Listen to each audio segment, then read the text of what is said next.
Konrad Adenauer Foundation, distinguished guests, ladies and gentlemen, hamjambo, hamjambo tena. I'm happy to have been invited by Konrad Adenauer Foundation to come and be with you here this afternoon. Dankeschön. That means thank you very much. And I mean, my brother has talked so elaborately about so many things.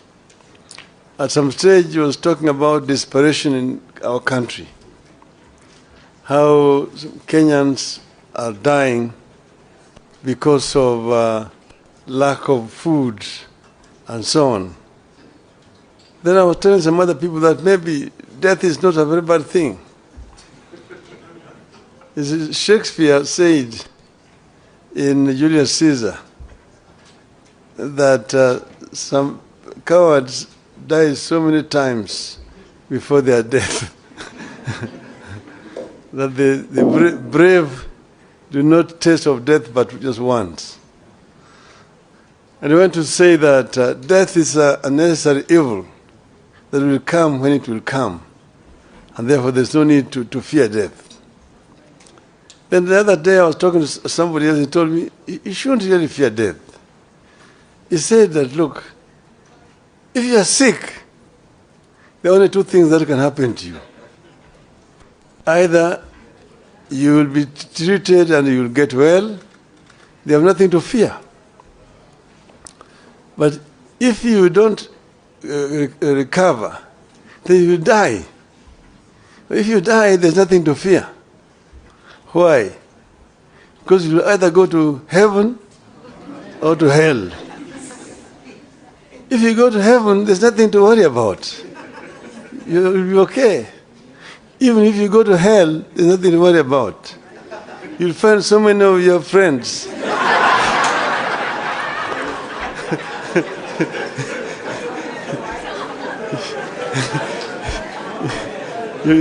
So spend a long time just greeting them. How are you? How have you been? Before your time for the fire comes.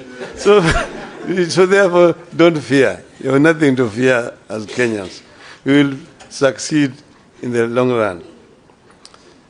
Now, I think this foundation has done a very good thing to choose to hold this conference. And they have told me that they're going to make it an annual event.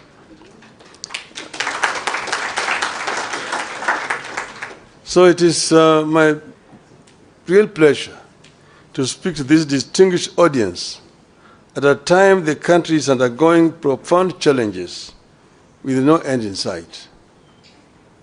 My task is to share with you the alternative economic pathways proposed by Azimio la Umoja One Kenya Coalition Party for the people of Kenya. I will do that with pleasure. But before I do that, let me thank the Konrad Adenauer Foundation, Stiftung, as it's called in German, for putting together this conference on the subject of transforming a nation. It is proper that a foundation that bears the name of the man who presided over the reconstruction of Germany after the Second World War should get us together so that we can discuss our own reconstruction. I happen to have been in Germany during its days of reconstruction and transformation, and I can say two things without fear of contradiction. First, transforming a nation takes hard, dedicated, and honest labor of leaders and citizens. Secondly, no nation is beyond reconstruction and transformation. All it takes is leadership.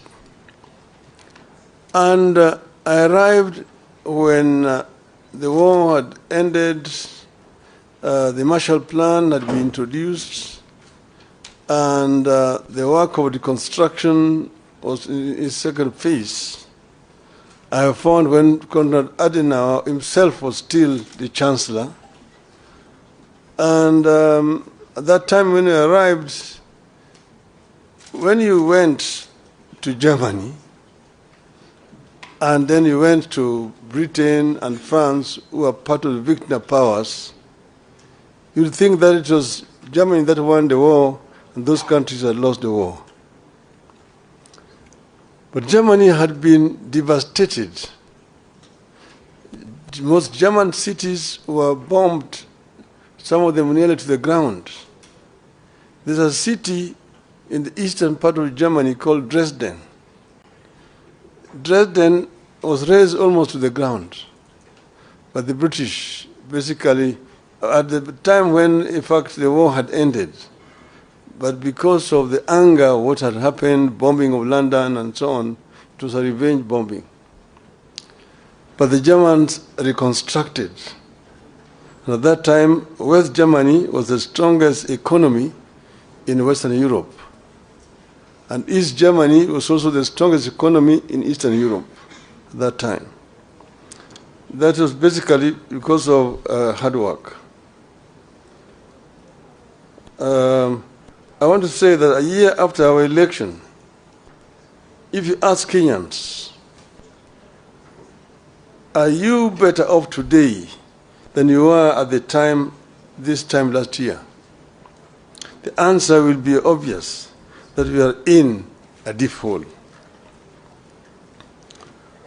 Failing policies and grim economic prospects.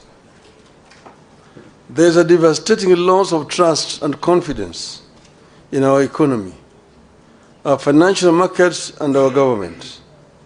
We are caught in a cycle where reduced spending power leads to loss of jobs, which leads to even less spending, where the people can't borrow because rates charged are too high, yet lack of borrowing slows growth and leads to even less credit. Credible data collected and published by the government confirms all this grim news. And this meeting is taking place as a day after the State of the Nation address by the President.